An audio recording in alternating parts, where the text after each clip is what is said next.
ሰላም ጤና ይስጥልን ክብራን ተመልካቾቻችን ከካፋ ቴሌቪዥን ለሳቱ ያዘጋጀናቸውን ዜናዎች ይዘን ቀርበናል። ከዜናዎቹ ጋር ብሩክታይት ብርሃን ነኝ። ሰብ ቴሌቪዥን ጣቢያ ከ74 ሚሊዮን ብር በላይ በሆነ ወጪ ያስገነባውን ባለ 4 ወለል ህንጻ ሊያስመርቅ ነው።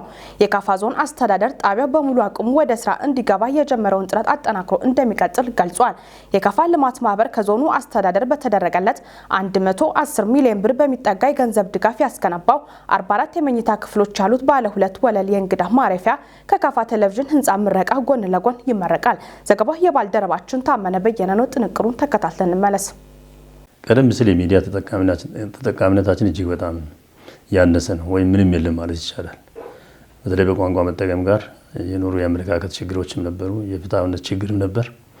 ይህንን በመስበር ወደ 2011 አካባቢ እንደው ካሉ ቴሌቪዥኖች የቴሌቪዥን ጣቢያዎች አንዱ የደቡብ ቴሌቪዥን ነበረ። በዚህ ላይ በሳምንት 2 ቀን የ2 ሰዓት አገልግሎት በከፍተኛ ቋንቋ እንዲሰጥ የሚያስችል ነገር ተደርጎ ተአምር ነው ተባለው። የህዝቡ ፍላጎት ያችን ነገር ሰዓት ለማየት በጣም ትልቅ ነገር ነበር። እስካሁንም ደግሞ ያ የ2 ሰዓት ቆይታ ቀላል የማይባል አስተዋጽኦ አበርክቷል። በህዝቡ ስነ ልቦና አጠቃላይ ማህበራዊ፣ ፖለቲካዊ፣ ኢኮኖሚያዊ ችግሮችንም በመግለጽ ከውጭ ደግሞ ሊገኙ ለአካባቢው በቋንቋ ሊገኙ የሚችሉ ነገሮችንም በማበርከት ትልቅ አስተዋጽኦ አበርክቷል። ለዚህ በወቅቱ የነበሩ አካላትን ማመስገን ያስፈልጋል። ከዛ ደግሞ ያው በመነሳት ቀጥሎ ይሄ የቴሌቪዥን ጣቢያ ወደፊት ማደግ አለበት የሚል ሀሳብ በመያዝ አሁን ያለቀው ህንፃ ወደ G+4 ነው። ትልቅ ህንፃ ሆኖ ቴሌቪዥኑ በዛ ደረጃ ላይ ሊሰራ የሚችልበት ሁኔታ እንዲኖር ዲዛይን ተሰርቶ የተጀመረበት ሁኔታ ነው ያለው። ስለዚህ ሲጀምር ቀላል ነበር፣ ኋላ ፍላጎቶችም ነበሩ። በተለይ በመካከል ላይ የገበያ ጉዳይ እጅግ በጣም አስቸጋሪ ነበር። የግንባታ እቃዎች መጨመር ትልቅ ምክንያት ትልቅ ተግዳሮት ነው የሆነው። በዚህ ምክንያት የመገዝገዝ የመሰራት ሁኔታዎች ነበሩ። እንግዲህ የጀመርነውን ህንፃ ደግሞ አስገንብተን ለአገልግሎት ማብቃት ስላለብን መሀል ላይ የተለያዩ ነገሮችን ገምግመን የማስተካከያ ነገሮችን በመውሰድ ህንፃው አሁን ላለበት ሊያድግ የሚችልበት ሁኔታ ላይ እንዲደርስ የሚያስችል ጥረቶችን አድርገናል። ያው በዚህ አጋጣሚ ይህ ህንፃ እንዲገነባ በጀምሩ የነበሩ አካላትንም መሀል ላይ በገጠሙ ችግሮች የበጀት ችግሮች አሉ። ያንን ችግር ተጋፍጠን ሌላውን ነገር ማስቀርተን ነው። ወረዳዎቻችን ለዚህ አጋዥ ነበሩ። ፍላጎት ያላቸው ችግር ያላቸው ተቀንሶም ቢሆን ማለቅ አለበት የጋራ ፕሮጀክት ነው የሚል ኮሚትመንት በመያዛቸው ነው። የኮንስትራክሽን ዙሪያ ለሚሰሩ ኃላፊዎች ለዚሁ ትኩረት በማድረጋቸው ነው። በሌላ በኩል የግንባታው ተቋራጭም ቢሆን የበኩሉን አስተዋጽኦ በማበርከቱ በምናቀርበው የአማራጭ ሀሳቦች የተስማማ በመምጣቱ የተጀመሩ ፕሮጀክቶች ማለቅ አለባቸው በአጭር ጊዜ ቃልናቸው አንዱ ነበር። በዚህ መሰረት እንግዲህ ትግል አድርገን ሌሎች ፍላጎቶችን ገድበን ከሚመረቁ ፕሮጀክቶች አንዱ የካፋ ልማት ማህበር የእንግዳ መቀበያ አለ። ይህ እንግዳ መቀበያ በፊት 10 አልጋዎች ብቻ ነበሩት። 10ሩ ቀላል የማይባሉ እንግዶችን እያስተናገደ ነው ያለው። በተለይ በከተማችን ከፍተኛ የመኝታ አገልግሎት ችግር እንዳለ ቀደም ሲል ይታወቃል። ይህ ችግር ሊፈታ የሚችልበት ሁኔታ እንዲኖር የተለያዩ ባለሀብቶችን ድጋፍ እያደረግን ቦታ እየሰጠን እያበረታተን ያለንበት ሁኔታ አለ። በዚህ መልኩ እየመጡ ያሉ ለውጦች አሉ። በሌላ መልኩ የምናመሰግነው የቦንጋ ዩኒቨርሲቲ ወደ 20 የሚሆኑ አገልግሎት ሎጅ ሰርቶ አሁን ትላልቅ እንግዶች የሚባሉ ሁሉ አገልግሎት ሊያገኙ የሚችሉበት ሁኔታ እንዲመቻች ከ40 ሚሊዮን በላይ አውጥቶ ገንብቶ አገልግሎት እየሰጠ ነው። ወደፊትም ትልቅ G+10 የመማሪያ ሆቴል እየገነባ ነው ያለው። አሁን ከመሬት በላይ ያለፈበት ሁኔታ ነው ያለው። ስለዚህ የቦንጋ ዩኒቨርሲቲንም ከፍተኛ ምስጋና አለን። ባለን ጉድለት በከተማችን ላይ ባሉ ችግሮች ላይ ቶሎ ፈጥኖ በመድረሱ የዞን አስተዳደርም እንግዲህ ይህን የከተማውን ችግር ስለምናውቅ በባለሀብቶች የሚደርሰው ነገር ቶሎ ፈጥኖ ላይደርስ ስለሚችል በከተማችን የሚገኘውን ክፍተት እንዴት አድርገን መሙላት አለብን በሚል ያለን ክፍት ቦታ ላይ ከልማት ማህበር ቦርድ አባላት ጋር በጋራ ውይይት በማድረግ የዞን አስተዳደር ደግፎ ተጨማሪ አልጋዎች ሊሰሩ የሚችሉበት ዲዛይን ወደ 2011 አካባቢ እንደዚህ ተጀምሯል። የተጀመረው ዲዛይን ትንሽ የተወሰነ ከተሰራ በኋላ ትንሽ ክትትል ላይም የነበሩ ጉድለቶች ነበሩ። በዚህ ምክንያት ቆይቶ ኋላ የዋጋ ጭማሪም ጭምር ከግንባታ ፕሮጀክት ጋር የመጣበት ሁኔታ ነው ያለው። ስለዚህ እሱንም ማስጨረስ ለቦንጋ ከተማ አገልግሎት ከመስጠት አንጻር ትልቅ ፋይዳ እንዳለው በመገመት ቁርጠኛ አቋም መውሰድ መቻል አለብን የሚል የዞን ካቢኔ የወሰደው አለ። ከውስጥ ገቢ ካገኘናቸው ከመንግስትም እንደዚሁ ፍላጎቶችን ቀንሰን ወደ 35 ሚሊዮን በላይ ነው አሁን የፈጃውን ባለበት ደረጃ ተጨማሪ የሚያስፈልጉ ነገሮች ይኖራሉ። ይህንን አድርገን እሱም ወደ 44 አልጋ ነው አሁን እያለቀ ያለው። እዚህ ውስጥ የቪአይፒ ሩሞችም ጭምራሉ ትላልቅ እንግዶች መጡ ማረፍ የሚችሉት እና ስታንዳርዱን የጠበቀ ነው። እሱን በማሻሻል ረገድ በፊት ጉድለት የነበረውን የሴፕቲክ ታንክ የሚመጡ እንግዶች ደግሞ ለመታጠብ ውሃ እንዳያጡ አማራጭ እንዲሆን ትልቅ ደረጃውን የጠበቀ የሮቶ አገልግሎትን ጨምረናል። እነዚህን ጨምሮ ያው አሁን የተጠናቀቀበት ሁኔታ ነው ያለው። እንግዲህ እሱን ወደፊት ተጨማሪ ዲዛይኖችም ሰርተናል። ተጨማሪ አልጋዎችን ራሱን የቻለ አልጋ በግቢ ውስጥ ሊሰራ የሚችልበት ሁኔታ እንዲኖር የማድረግ ሀሳቡ አለን። የተጀመሩ ብዙ ፕሮጀክቶች አሉ። ከነዚህ ከጀመርናቸው ፕሮጀክቶች ውስጥ ይሄ ነገ የሚመረቀው የካፋ ቴሌቪዥን ህንፃ አለ። ያው መጀመር ብቻ ሳይሆን ጀምረን ደግሞ አስመርቀን ለአገልግሎት መስጠት የሚችልበት ሁኔታ እንዲኖር መደረግ መቻል አለበትና በጣም ለከተማውም ገጽታ ግንባታ አጠቃላይ ለቴሌቪዥኑ ስራ መሳካት የተሻለ አስተዋጽኦ የሚያበረክት በመሆኑ ያው እኔም እንደ ማንኛውም ነዋሪ ደስ ብሎኛል። በዚህ አጋጣሚ መላው የካፋ ህዝብ እንኳን ደስ አለ በሚል ስሜት አለ፣ መልእክትም አለ። በተመሳሳይ ዜና የህንፃ ምረቃውን አስመልክቶ ያነጋገርናቸው የጣቢያው የተለያዩ የስራ ክፍል ባለሙያዎች ግንባታው ለምረቃ በመብቃቱ መደሰታቸውን ገልጸዋል። አስተያየት ሰጪዎቹ ተቋሙ ተወዳዳሪ ሆኖ መውጣት እንዲችል በኤሌክትሮኒክስ መሳሪያዎችና በሰው ኃይል የማደራጀቱን ስራ ከሚመለከታቸው አካላት እንዲከውኑም ጠይቀዋል። ዘገባው የባልደረባችን ታመነ በየነ ነው፣ እንደሚከተለው ይቀርባል። በ2010 ዓመተ ምህረት መጨረሻ ላይ ከደቡብ ራዲዮና ቴሌቪዥን ድርጅት በሳምንት 2 ሰዓት የአየር ሰዓት በመከራየት ወደ ስራ የገባው የካፋ ቴሌቪዥን የስርጭት አድማሱን ለማስፋት የሚያስችለውን ተግባራት ሲያከናውን ቆይቷል። ከዚህም አንዱ ዘመኑን የሚመጥን ህንፃ ግንባታና ቁሳቁስ ማሟላት ሲሆን በዚህ ዙሪያ ያነጋገርናቸው ባለሙያዎች ህንፃው ለምረቃ በመድረሱ መደሰታቸውን ተናግረዋል። በጣም ደስ ነው የሚለኝ፣ ምክንያቱም 2010 ሰኔ 1 በሳምንት 2 ሰዓት ሰኞና አርብ ከደቡብ ራዲዮና ቴሌቪዥን በነበረን የአየር ሰዓት በጣም ያቺ ትንሿን ሰዓት ከባዶ ተነስተን ይህ ግዙፍ የሆነ ስራ ወደ 4 ሰዓት እስኪናደርስ ድረስ በነበረው ሂደት የዛ ታሪክ አካል በመሆኔ በጣም ትልቅ ኩራት ይሰማኛልና በጣም ብዙ ውጣ ውረድ፣ ደስ የሚሉ አጋጣሚዎች፣ የሚያሳዝኑ ነገሮች ሁሉ ያየንበት ስለነበር ያን ሁሉ አልፈን አሁን ይሄ በትንሽዬ 3 በ4 በሆነች ስቱዲዮ ውስጥ ስንሰራ አልፈን አሁን በG+4 ትልቅ ህንፃ ላይ አሁን ገባ ቀኑ ደርሶ ስራውም አድጎ ከትንሿ እርሾ አሁን ትልቁ ነው በማየቴ በጣም ድለኛና ደስተኛ ነኝ ብዬ ነው የማስበው። እንደ አንድ ሰራተኛ ሆነን ብቻ ሳይሆን እንደ አንድ የአካባቢ ተወላጅም ሆነ ስታይ በጣም ደስ የሚል የካፋ ቴሌቪዥን የራሱን ህንፃ አስገንብቶ እዚህ ደረጃ መድረሱ በራሱ አንድ ትልቅ ምዕራፍ ነው የተሻገረው። ለምን ካልክ በኢትዮጵያ የሚዲያ ታሪክ ውስጥ ስትሄድ የራሳቸው እንደዚህ አይነት ግዙፍ ህንፃ ያላቸው በጣት ያም ከ5 ጣት ባነሰ የሚቆጠሩ ናቸው። ከጅምሩ እስካሁን ነበርንበት የሚሉና ከኋላም ተቋሙን የተቀላቀሉት ባለሙያዎች ጭምር በሰጡት አስተያየት በእስካሁኑ የዞኑ አስተዳደርም ሆነ ህዝቡ ያከናወናቸው ተግባራት ቀላል ግምት የሚሰጠው አይደለም ብለዋል። ማህበረሰብ እንደ ማህበረሰብ ያለበትን ሮሮም ልማታዊ ጥያቄዎችንም ሆነ ባህሉን ያሉትን የተፈጥሮ ሀብቶች ሁሉ ለማሳየት በዚህ ዘመን ሚዲያ ዋነኛው መሳሪያ ነው። ስለዚህ እንደ ካፋ ደግሞ ስንመጣ የብዙ ሪሶርስና የብዙ አቅም ባለቤት የሆነች ካፋ ሚዲያ ሳይኖራት ረጅም ጊዜ ቆይታ ነበረ። ቢሆንም ግን በዞኑ ጥንካሬና በዞኑ ኃላፊዎች ራሳቸውን ሰጥተው በመስራታቸው ይህ ሚዲያ ሊቋቋም ችሏል። ስለዚህ አሁን ባለንበት ጊዜ ላይ ደግሞ አሁን የተሰራው ተገንብቶ ሊመረቅ ያለው ከፊታችን የሚመረቀው የተቋሙ ህንፃ ይህን ስራ ወይም ባህሉን የማስተዋወቅ የተፈጥሮ ሀብቱን የማስተዋወቁን ስራ በይበልጥ በምቾትና ጥራት ባለው መንገድ እንዲሰራ አስተዋጽኦ አለው።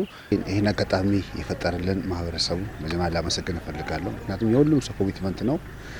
በወቅቱ የነበሩ የዞን አስተዳዳሪዎች፣ ዞኑ የሚመሩ መንግስት፣ በተለያዩ ጊዜያት የነበሩት የነሱ አስተዋጽኦ በጣም ትልቅ ነበረ። እነሱ ኮሚትድ ባይሆኑ እንደሚቻል ትንሽ ከነበረችው ስራ መግዘፍ ትልቅ እንደሚሆን ስራው እንደሚያድግ አስበው ገምተው መስራታቸው ጥሩ ነበር።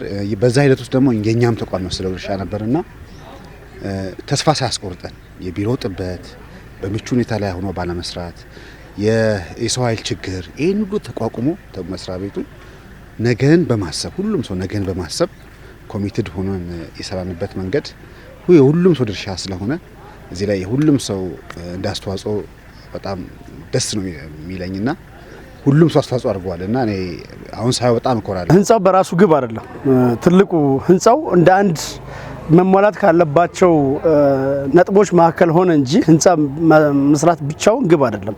ከህንፃው በስተጀርባ ግን የሚያስፈልጉ በርካታ ነገሮች እንደ ሚዲያ የሚያስፈልጉ ነገሮች አሉና ምናልባት በቀጣይም አሁን የዞኑ መንግስት የሚያዛቸው ጥሩ አቅጣጫዎች አሉ። በቀጣይ መሟላት ያለባቸው ነገሮች ተሟልተው በተባለውም በ5 ቋንቋ ከፍኛ፣ አማርኛ፣ እንግሊዝኛ፣ ናኦ፣ ጫራን ጨምሮ በእነዚህ በ5 ቋንቋዎች የሀገሪቱን የአካባቢውን ባህል፣ ቋንቋ፣ ወግ፣ ልማድ እሴቱን ለቀረው ዓለም ለማስተዋወቅ በተለይ ደግሞ እንደምታውቀው በቱሪዝም ዘርፉም አመቃቀም ያለን አካባቢዎች ነውና እነዚህን አውጥቶ በማስተዋወቅና ወደ ገንዘብ ቀይሮ ደግሞ ለዞኑም እንደ አንድ የገቢ አቅም እንዲሆን በራሱ የህንፃው መገንባቱም አንድ ነገር ነው። ግን እዛ ውስጥ ሚዲያው ገብቶ ስራው ሲሰራ ነውና ህንፃ ግንባታው ብቻውን አንድ ግብዓት ማለት ብቻውን ግብ አይሆንም፣ ግን ግብዓት ነው እና ይሄንን ደግሞ አዋህዶ መስራት ከዞኑም ከኛም ይጠበቃል የሚል እምነት አለ። የህንፃው መገንባት ፋይዳን ያብራሩት የተቋሙ ሰራተኞች ጅምሩን ወደ ላቀ ደረጃ ለማድረስ ቀሪ የቤት ስራዎች መኖራቸውን ጠቁመዋል።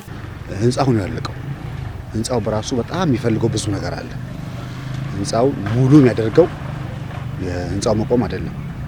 በውስጡ ትልልቅ የቴክኖሎጂ መሳሪያዎች አሉ። አሁን በዚህ ዓመት የምንገዛቸው ቅድመ ዝግጅት አድርገን በፌዝ ተቀምጦ በሚቀጥሉት 5 ዓመታት የምናሟላቸው እቃዎች አሉ። እነሱ የሁሉም ሰው ርብርብ ይፈልጋል። በዞን መንግስት ብቻ የሚሆን አይደለም። ሁሉም ሰው እንዳቅሙ ቴሌቪዥን ተቋሙን መደገፍ አለበት። የሚመለከተው አካል አሁን አንዱ በግሉ ዘርፍ ያሉ ቴሌቪዥን ሰዓት፣ አየር ሰዓት በመግዛት እነሱ ተጠቅመው ተቋሙን የሚጠቅሙበት እድል ስላለ መተው ተቋሙን እያናገሩ አየር ሰዓት ማስታወቂያ እየገዙ የሚሰራበት ነው። ህንፃው ተሰርቷል። ትልቅ ነገር ነው። ውስጡ መሟላት ያለባቸው ነገሮች በተለይም የሰው ኃይሉ በሚዲያው ዘርፍ በርካታ የሰው ኃይል ይፈልጋል እና በጀትም ይፈልጋል። በእርግጥ በሂደት በጀቱን ራሱ ከቨር ሊያደርግ የሚችልባቸው የማስታወቂያ ስራዎችን በመስራት እነሱ ሊመልስ ይችላል። ግን የሰው ኃይል ያስፈልጓልና እነዚህ የሰው ኃይሎች በሂደት መሟላት ከቻሉ ያንን ቅድም ያነሳናቸውን የዞኑን ባህል እሴቱን፣ ትውፊቱን፣ ወጉን ለቀረው ዓለም በማስተዋወቅ በማሳየትና የገቢ ምንጭም ለማድረግ ደግሞ የራሱን የቻለ ትልቅ አስተዋጽኦ ያበረክታል። ካሁን የመጣበት መንገድ ስናይ የሚበረታታ ነው። ምክንያቱም አንድ ተቋም ሆኖ በውጤታማ ሆኖ ለመስራት አንደኛው ነገር ምንድነው? የሰው ኃይል ነው። ስለዚህ አሁን እኔ ከመጣሁ ጊዜ አንስቶ ስታዘብ ያለው ነገር ምንድነው? የሰው ኃይል እጥረት አለ። በእርግጥ ያሉት በጣም ራሳቸውን ሰጥተው እየሰሩ ነው። በአቅማቸው ብዙ ነገር ሰርተዋል። እስካሁንም ብዙ ነገር በዚህ 3-4 አመት ውስጥ ብዙ ውጤት ያላቸው ነገሮች ታይተዋል። ስለዚህ ከዚህ በኋላ መደረግ አለበት ብዬ የማስበው ነገር የሰው ኃይል ልማት ላይ ብዙ ፋሲሊቲዎችን በማሟላት እዚሁ ግብአት አድርገን የምንጠቀማቸው ብዙ የሰው ኃይል አካባቢው ላይ አለ ብዬ ነው የማስበው። እንደ ተቋም ግን አሁን ከፊታችን ያለው እዚህ ህንጻው ተመርቆ ሙሉ በሙሉ ስራ በዛ ህንጻ ውስጥ በምንጀምርበት ወቅት ለአንድ ቢሮ ያው ስራን ውጤታማና ለማቀላጠፍ ፋሲሊቲ ነው ዋናው ነገር። ፋሲሊቲዎች ከተሟሉ ደግሞ የሰው ኃይል ነው የሚቀረው። የሰው ኃይል ተሟላ ማለት ደግሞ ይህ ስራ በይበልጥ ብዙ ስራ ለመስራት ወይም ገንዘብን ለመፍጠር ምቹ የሆነ ቦታ ሚዲያ ስለሆነ በዚህ ላይ እንግዲህ ዞኑም እንደ ዞን ማድረግ አለበት ብዬ የማስበው የሰው ኃይል ላይ ልማት ላይ በጣም በትኩረት ቢሰራ ውጤታማ ይሆናል ብዬ አስባለሁ። አካባቢው ላይ ደግሞ ብዙ ልጆች አሉ፣ መስራት የሚፈልጉ ልጆች አሉ፣ አቅም ያላቸው ልጆች አሉ። በእርግጥ ሁኔታዎች ስላልተመቻቹ ነው እስካሁን የሰው ሀብት ልማቱ ላይ ብዙ ያልተሰራው። ከዚህ በኋላ ግን ያው እንደ ስራ ህንጻው ላይ ብዙ ትኩረት ተደርጎ ስለቆየ የሰው ሀብት ልማቱ ትኩረት ሳይሰጠው ቆይቶ ነበረ። በሂደቱ የነበሩትን ሁሉ ያመሰገኑት አስተያየት ሰጪዎቹ ተቋሙን ብቁና ተወዳዳሪ በማድረጉ ረገድ ሁሉም የድርሻውን ይወጣል ብለው ያምናሉ። እኛ አሳይመንቱ ምንድነው? የሚጠበቅብን ነገር ብዙ ነው። አየር ሰዓቱ በጣም ሰፊ ነው። አየር ሰዓቱ በጣም 24 ሰዓት የሚሰራ አየር ሰዓት ስለሆነ በይዘት ዘርፉም እኛ ብቁ ከሌሎች ሚዲያዎች ጋር ብቁና ተወዳዳሪ እንድንሆን በፕሮዳክሽን ጥራት፣ በይዘት ጥራት የሚጠበቅብን በጣም ትልቅ መስላለ። ያ ደግሞ ፕሮዳክሽንም ይዘትም ጥራት ለማስጠበቅ አንዱ ግብዓት ነው የሚያስፈልገው። ቴክኖሎጂ መሳሪያዎች በአሁኑ ሰዓት በጣም ውድ ነው እና ውድ ነው ብለን ደግሞ ሚዲያ ተጀምሮ የሚቆም አይደለም እና ያንን በሂደት እያሟላን ሄደን እኛም በፕሮዳክሽን ጥራት በይዘት ጥራት ከሌሎች ሚዲያዎች ጋር ተወዳዳሪ የምንሆንበትና ሁሉም ሰው ይህን ተቋም እንዲደግፍ ጥሬን አቀርባለሁ። ከዚህ በኋላ የሰው ሀብት ልማት ላይ በጣም ተሰርቶ ይህ ተቋም የዞኑ አንድ አይን ሆኖ ለዞኑ እንደገና አሁንም እንደ አፍም ሆኖ ደግሞ ድምጽ ሆኖ ለተቀረው ዓለም ብዙ ነገር ማስተጋባት የሚችል ተቋም ስለሆነ ስለዚህ የሰው ሀብት ልማቱ ላይ ትኩረት ተደርጎ ቢሰራ ቆንጆ ውጤት ይመጣል የሚል እምነት አለ። አጋጣሚ የዞኑን ህብረተሰቡን ሳላመሰግን ማለፍ አልፈልግም። ህዝብ ሁሉ ጊዜ የኔ ነው የሚል ጥያቄ ህንጻው ሲጓተት ሀሳብ ያነሳል። ለምን ዘገየ ሀሳብ ያነሳል። አሁን ደግሞ በመመረቁም አሁን ወጣ ብላችሁ ሌሎቹ ብትጠይቋቸው በጣም ነው ደስተኛ ሆነው የሚናገሩትና በዚህም አጋጣሚ ደግሞ የዞኑ መንግስትም የወሰደው ትልቅ ኮሚትመንት ስለነበረ ኮሚትመንቱን በዚህ ልክ ሄዶ ዛሬ ላይ ይሄ ህንጻ ደርሶ መመረቁ በራሱ ትልቅ ነገር ነውና የዞኑ አስተዳደር አካላትም በዚህ አጋጣሚ ሳናመሰግን አናልፍም። ማልዋሻው በዚህ አጋጣሚ የከፋ ቴሌቪዥን ስራ አስኪያጅንም ማመስገን እፈልጋለሁ። ምክንያቱም በዚህ ህንጻ መሰራት ውስጥ ሁሉም የራሱ አሻራ አለው። ግን እሱም ጥሩ የሄደባቸው ብዙ መንገዶች ስላሉ እሱም ሳናመሰግን አላልፍም። በዚህ አጋጣሚ ደግሞ ለከፋ ቴሌቪዥን ልፋት እያደረጉ ህይወቱ ያለፈ ወንድማችንም አለ። በዚህ አጋጣሚ እግዚአብሔር ነፍሱን እንዲመረው። ነገር ግን እሱ በህይወት ቢያልፍም እሱ የሰራቸው መልካም ስራዎች ዛሬ ላይ እዚህ ላይ ደርሷል። ከዚህም አልፈው ለዘመናት ለሌሎች ትውልዶች ይተላለፋሉና በዚህ አጋጣሚ ለከፋ ቴሌቪዥን እዚህ መድረስ የበኩላቸውን አስተዋጽኦ ያበረከቱ በሙሉ ሳላመሰግን ማለፍ አልፈልግም። እናንተንም እግዚአብሔር ይስጥልን እላለሁ።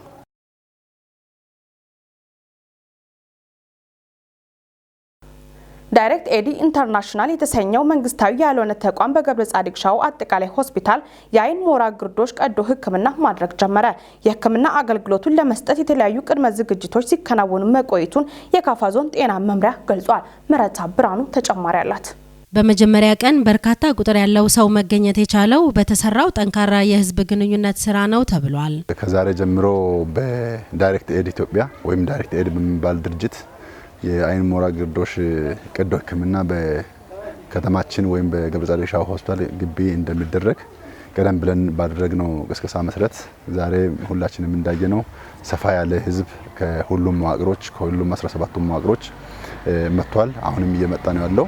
ምርመራ በተጀመረበት ቀን የአይን ሞራ ካለባቸው ሰዎች በተጨማሪ የትራኮማ ህመም ያለባቸው ምርመራ እንደሚደረግላቸው ተገልጿል። ሁሉም የመጣ ሰው ለዚህ ለአይን ሞራ ግርዶሽ የተጋለጠ አይደለም። በጥርጣሬ ነው ከታች ሰው ተመርምሮ ወይም የተላከውና ተመዝግቦ የተላከው። ስለዚህ አሁን የልየታ ስራ እየተሰራ ነው ያለው። እዚህ የሚሰራው ስራ ምንድነው? የአይን ሞራ ግርዶሽ ቀዶ ሕክምና ይሰራል። ሲቀጥል ደግሞ በትራኮማ ጫና የመጣውን ቲቲ የምንለው ወይም የአይን ሽፋሽፍት ወደ ውስጥ በመብቀል የአይን ብርሃንን ለማጥፋት እየተደረገ ያለውንም ጭምር ቀዶ ሕክምና ይደረጋል። ስለዚህ ሁለት ቦታ ነው ቀዶ ሕክምና የምናደርገው። ለዚህ በሁለት መስመር ልየታ እየተደረገ መሆኑን ነው እያየን ያለ ነው። አንደኛ ለአይን ሞራ ግርዶሽ ቀዶ ሕክምና የሚደረግላቸው ሰዎች በግሬዱ የተለዩ አሉ። አብዛኛው ሰው የአይን ሞራ ግርዶሽ ችግር ያለበት መሆኑን ባለሙያዎች እየለዩ ያሉበት ሁኔታ ነው ያለው። ይበልጥ ደግሞ ለቀዶ ሕክምና ተጋላጭ የሆኑትንም ለብቻ ምልክት እየተደረገ እየተለየ ቀጠሮ እየጠበቁ ያሉበት ሁኔታ ነው ያለው። ዋናው ኦፕራሲዮን ክፍል ኦልሬዲ አቁመናል፣ ተዘግቶ ወደዚህ ብቻ ነው ተግባር የሚሰራው። ሁለተኛ ቅድም እንዳልኩሽ በትራኮማ ጫና ምክንያት የሚመጣ የአይን ሽፋሽፍት ወደ ውስጥ ማደግ ወደ ውስጥ መብቀል አይንን የሚቆረቁር የሚጎዳ ነበረ። ከዚህ በፊት በየወረዳዎች ዞርን ስራ ሰርተን ነበር። ቀዶ ሕክምና ተካሂዶ ነበረ። አሁንም በዚህ ችግር ያኔ ያመለጡ ብዙ ሰዎች ዛሬ አይተናል። ባለሙያዎች ደግሞ ለብቻ ለይተው ቀዶ ሕክምና እሱን እንዲሰሩ ሁለት ባለሙያዎችን ለብቻ ከዚህ ተግባር ውጭ ያሉትን የማሰማራት ስራ ሰርተናል። በዚህ አሁን እነሱ እየለዩን ያሉት። ከዛ በኋላ በሁለት ቦታ ላይ ኦፕራሲዮን ይደረጋል የሚል ነገር ነው ያለው። በቀጣይ የአይን ሕክምና በቋሚነት ለመስጠት የሚያስችል እንቅስቃሴዎችን እያደረግን ነው ብለዋል የመምሪያ ኃላፊው አቶ አክሊሉ አሰፋ። የመንግስት ሀብትና ንብረትን እንዲሁም የሰራተኞች ደህንነትን በአግባቡ ከመጠበቅ ባሻገር የሚጠበቅባቸውን ሙያዊ ግዴታ እንዲወጡ የቦንጋ መምህራን ኮሌጅ የጥበቃ ሰራተኞች ተናገሩ። ላለፉት 2 ቀናት ለኮሌጁ የጥበቃ ሰራተኞች በካፋ ዞን ፖሊስ ሲሰጥ የቆየው የአቅም ማጎልበቻ ስልጠና ተጠናቋል። ዘገባው የካፋ ዞን ፖሊስ ህዝብ ግንኙነትና ገጽታ ግንባታ ዲቪዥን ነው። ክፍል ያለሙ ተጨማሪ አለው። የዕለቱ የክብር እንግዳ ምክትል ኢንስፔክተር አጥናፉ አባተ መድረኩን በንግግር የከፈቱ ሲሆን በንግግራቸው ስልጠናው የኮሌጁ የጥበቃ ሰራተኞች ለሰላምና ጸጥታ ተግባራት የበኩላቸውን ሚና እንዲወጡ ለማስቻል እንዲሁም የረቀቀ የወንጀል አፈጻጸምን መከላከል እንዲችሉ ታስቦ መዘጋጀቱን አስረድተዋል። የኮሌጁ ምክትል ዲን አቶ እድሜ ያለማገደው በበኩላቸው ለጥበቃ ሰራተኞች ዘመኑን የዋጀ ስልጠና መሰጠቱ ተገቢ መሆኑን ገልጸዋል። ስልጠናውን ሰነዶችን በማስደገፍ የሰጡት የካፋ ዞን ፖሊስ መምሪያ ማህበረሰብ አቀፍ ወንጀል መከላከል ግንዛቤ መፍጠርና አጋር ኃይሎች አደረጃጀት ማስተባበሪያ ኃላፊ ዋና ሳጅን ስንታየው ቦጋለ ናቸው። የኮሌጁ የሰው ሀብት አስተዳደር ዳይሬክተር አቶ ገዛኸኝ ገብረ ሚካኤል በበኩላቸው ስልጠናው ብቁና ጠንካራ እንዲሁም ኃላፊነቱን መወጣት የሚችል የሰው ኃይል እንዲኖር ለማስቻል የሚረዳ እንደሆነ ተናግረዋል። ሰልጣኞች በበኩላቸው ስልጠናው ከዚህ በፊት የነበራቸውን ግንዛቤ በበለጠ ያዳበረ ዕውቀት እንድናገኝ አስችሎናል ብለዋል። ባገኙት ዕውቀት በመታገዝም የመንግስት ሀብትና ንብረትን እንዲሁም የሰራተኞችን ደህንነት በአግባቡ ከመጠበቅ ባሻገር የሚጠበቅባቸው ሙያ ግዴታ እንደሚወጡም አስረድተዋል። ስልጠናው በስነ ምግባርና የደንብ ልብስ አለባበስ ዙሪያ ስለ ፍተሻ፣ ስለ ጦር መሳሪያ አያያዝና አጠቃቀም እንዲሁም ወንጀል መከላከል ላይ ትኩረቱን አድርጓል።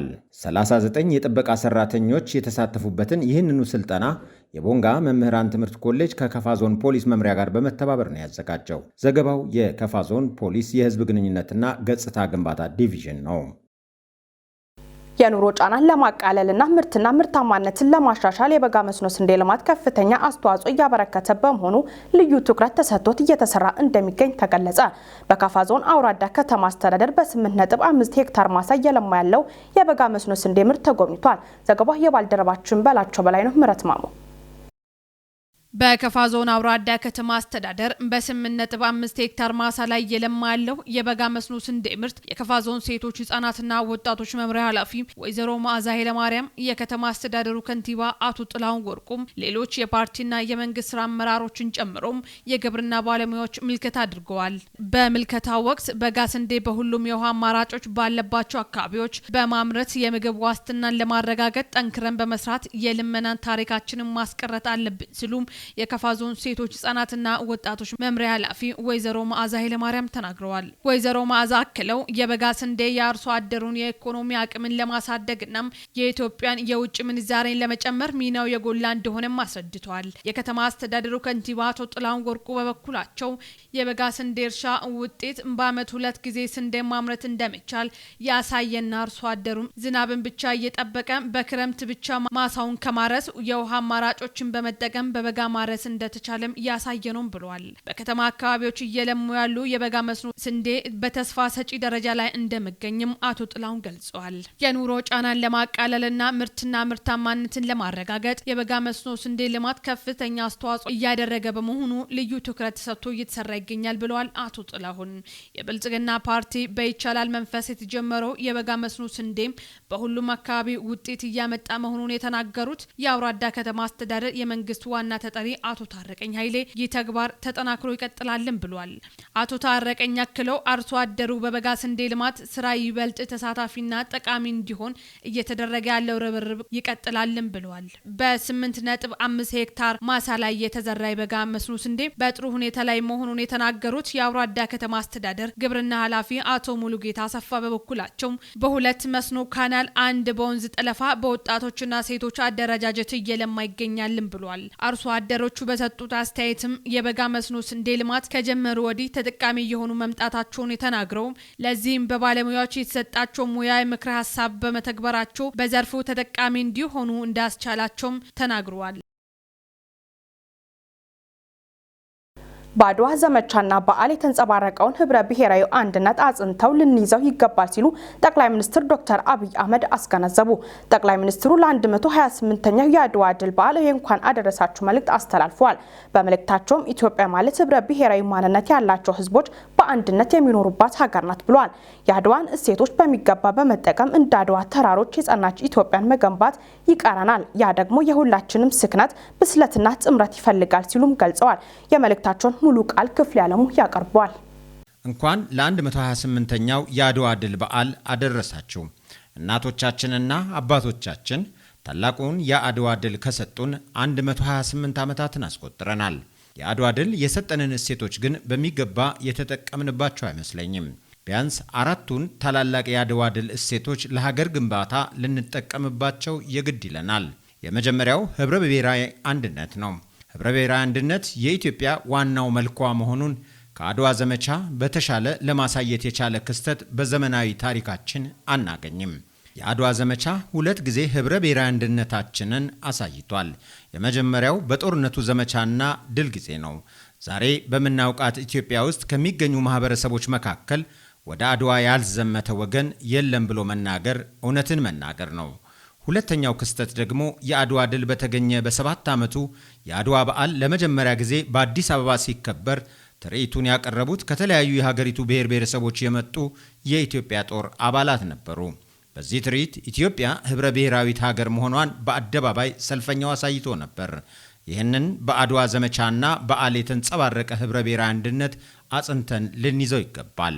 ኢትዮጵያ ማለት ህብረ ብሔራዊ ማንነት ያላቸው ህዝቦች በአንድነት የሚኖሩባት ሀገር ናት። ህብረ ብሔራዊነታቸው ከፈጣሪ ያገኙት ነው። አንድነታቸውን ደግሞ እነርሱ ራሳቸው በዘመናት ትስስርና መስዋዕትነት ገንብተውታል።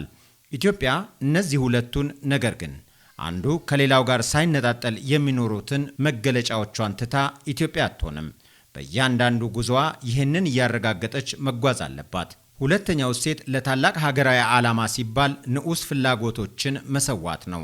ወደ አድዋ የዘመቱ ሁሉ በወቅቱ በነበረው ስርዓተ መንግስት የሚስማሙና የተደሰቱ አልነበሩም።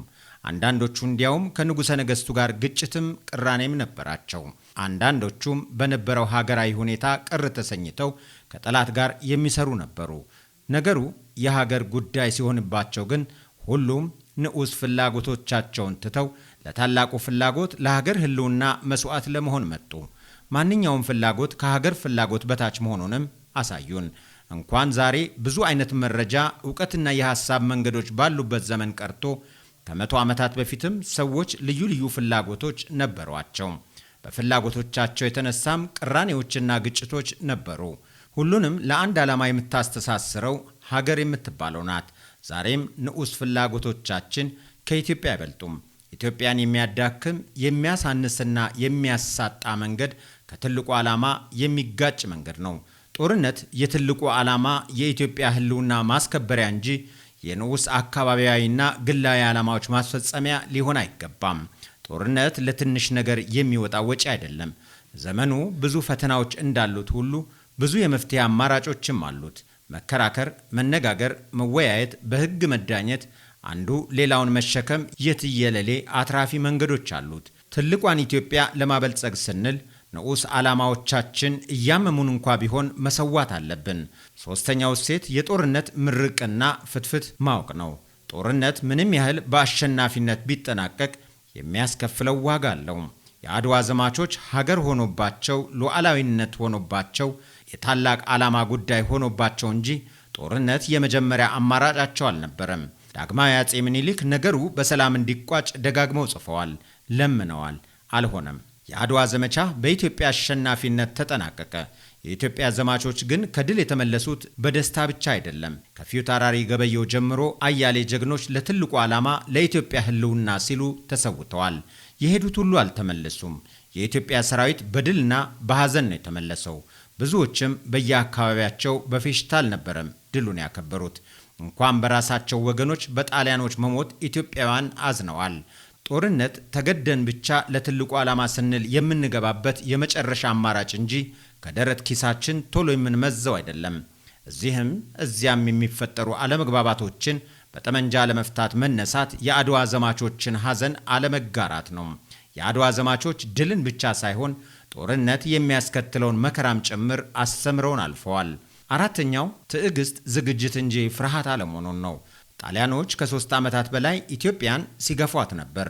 በሀገሪቱ የደረሰውን የእንስሳትና የሰዎች ማለቅ ምክንያት አድርገው ትንኮሳውን አባብሰው ነበር። ኢትዮጵያ እየተገፋች እንኳን ቢሆን ታግሳለች። ትዕግስቷ ግን ከአቅመ ደካማነቷ የመጣ አይደለም፣ ለባሰው ነገር እየተዘጋጀች ስለነበር እንጂ። እህል እስኪደርስ ሰው እስኪያገግም፣ የተገዛው መሳሪያ እስኪደርስ፣ የደረሰው መሳሪያ ከጦሩ ጋር እስኪላመድ ታግሳለች። በመጨረሻ ግን የትዕግስቷን ውጤት በአድዋ ተራሮች ላይ አሳይታለች። ኢትዮጵያ ዛሬም ትታገሳለች።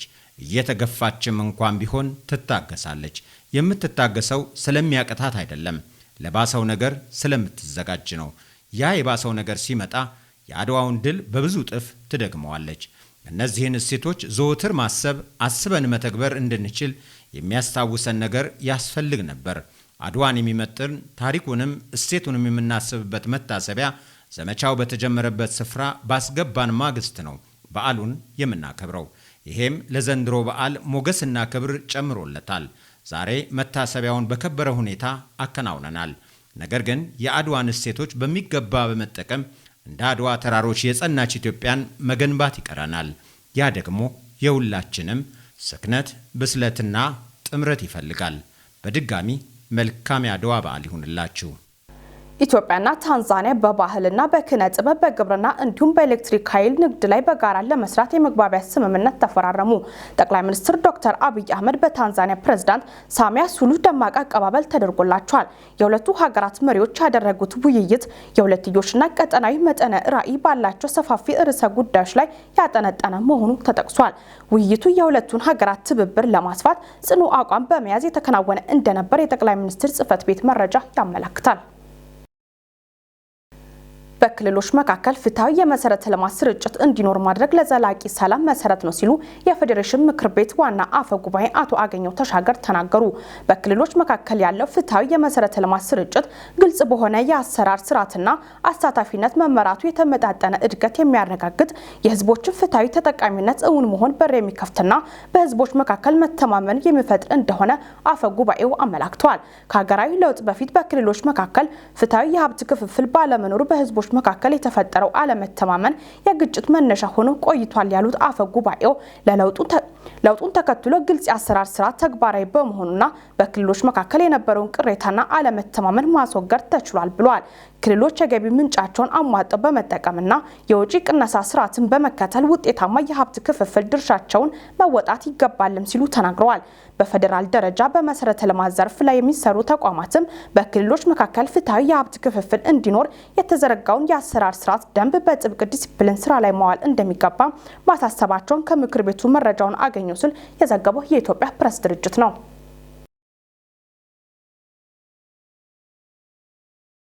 የሩሲያ ፕሬዝዳንት ቭላድሚር ፑቲን ምዕራባውያን ወደ ዩክሬን ወታደሮቹን ከላከ ከአዶልፍ ሂትለርም ሆነ ናፖሊዮን ቦናፓርቴ የከፋ ዕጣ ፈንታ ይገጥማቸዋል ሲሉ አስጠነቀቁ።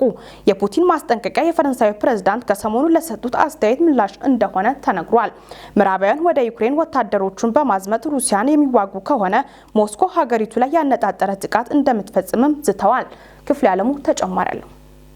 Запад спровоцировал конфликт на Украине, на Ближнем Востоке, в других регионах мира и продолжает лгать. ከ5 ቀናት በፊት 2 ዓመት የደፈነው የዩክሬን ጦርነት ሩሲያ ከ1962ቱ የኩባ የሚሳኤል ቀውስ በኋላ ከምዕራባውያን ጋር ከባድ ውጥረት ውስጥ እንድትገባ አድርጓታል። የሰሜን አትላንቲክ የጦር ቃል ኪዳን ድርጅት ኔቶ መስፋፋትን ደጋግመው የተቃወሙት ፑቲን ሞስኮ ከኔቶ ጋር በቀጥታ ጦርነት ውስጥ ከገባች አደገኛ ሁኔታ እንደሚፈጠር ማስጠንቀቃቸው ይታወሳል። የ71 ዓመቱ ፕሬዝዳንት ለሀገሪቱ ሕግ አውጪዎችና ምሁራን ባደረጉት ንግግርም ምዕራባውያን ሩሲያን ለማዳከም የሚያደርጉት ሙከራ ከባድ ችግር ይፈጥራል ሲሉ አስጠንቅቀዋል። የምዕራባውያን ሀገራት መሪዎች በሩሲያ የውስጥ ጉዳይ ጣልቃ መግባት ምን ያህል አደገኛ መሆኑን በሚገባ የተረዱት አይመስልም ሲሉ መደመጣቸውንም ነው ሬውተርስ የዘገበው። የፑቲን ማስጠንቀቂያ የፈረንሳዩ ፕሬዝዳንት ኢማኑኤል ማክሮን ወደ ዩክሬን ወታደሮችን በመላክ ዙሪያ ለሰጡት አስተያየት ምላሽ እንደሚሆን ቢጠበቅም በስም አልጠቀሷቸውም። ማክሮን የኔቶ አባል የሆኑ የአውሮፓ ሀገራት ወደ ዩክሬን ወታደሮችን በመላክ ዙሪያ ስምምነት ላይ ባይደርሱም የሩሲያ መሸነፍ የመላው አውሮፓ ድል በመሆኑ እንደ መጨረሻ አማራጭ ሊታይ ይገባል ማለታቸው ይታወሳል። ይሁን እንጂ አሜሪካ፣ ብሪታንያ፣ ጀርመንና ሌሎች የአውሮፓ ህብረትና የኔቶ አባል ሀገራት የማክሮንን አስተያየት የሚያስተባብሉ መግለጫዎችን ማውጣታቸው አይዘነጋም። ፕሬዝዳንት ቭላዲሚር ፑቲን በትናንትናው ንግግራቸው ምዕራባውያን ወደ ግዛታቸው ውስጥ ዘልቀው ገብተው ጥቃት የሚፈጽሙ የጦር መሳሪያዎች እንዳሉን በሚገባ መገንዘብ አለባቸው ማለታቸው ተዘግቧል። ከመጋቢት 15 እስከ 17 በሚደረገው ፕሬዝዳንታዊ ምርጫ ለአምስተኛ የስልጣን ዘመን የሚፎካከሩት ፑቲን ሀገራቸው በዓለማችን ቀዳሚ ያደረጋትን የኒውክሌር የጦር መሳሪያ እያዘመነች መሆኑን ተናግረዋል። የሀገሪቱ ስትራቴጂክ ሃይፐርሶኒክ የኒውክሌር ጦር መሳሪያዎች ለየትኛውም ጥቃት ዝግጁ መሆናቸውንም ነው የገለጹት። ፑቲን ምዕራባውያን ፖለቲከኞች የናዚ ጀርመኑ አዶልፍ ሂትለርም ሆነ የፈረንሳዩ ናፖሊዮን ቦናፓርቴ ሩሲያን ለመውረር ሲሞክሩ ከገጠማቸው ይማሩ ዘንድም ቆጣ ብለው መክረዋቸዋል። ምዕራባውያን ጦርነት የካርቱን ፊልም ይመስላቸዋል ያሉት ፕሬዝዳንቱ ጸብ ማጫሩን ካላቆሙ ከሂትለርም ሆነ ናፖሊዮን የከፋ ዕጣ ፈንታ ይገጥማቸዋል ማለታቸውን ታሳስነብቧል። ይህንኑ የፕሬዝዳንቱን ማስጠንቀቂያ ዓለም አቀፍ መገናኛ ብዙሃንም እየዘገቡት ነው። NATO countries, they risk nuclear war if they send troops to Ukraine. Vladimir Putin has been giving a State of the Nation address. He talked about the risks of a nuclear war and said the West provoked the war in Ukraine. ክቡራን ተመልካቾቻችን ከካፋ ቴሌቪዥን ለሳቱ ያዘጋጀናችሁ ዜናዎች እስካሁኖቹ ነበሩ። ዜናዎቹን እየመራው እኔ ብሩክታይት ብርሃኑ አብራችሁ ቆይታ አደረግኩ። ከቀሪ የካፋ ቴሌቪዥን መሰናዶች ጋር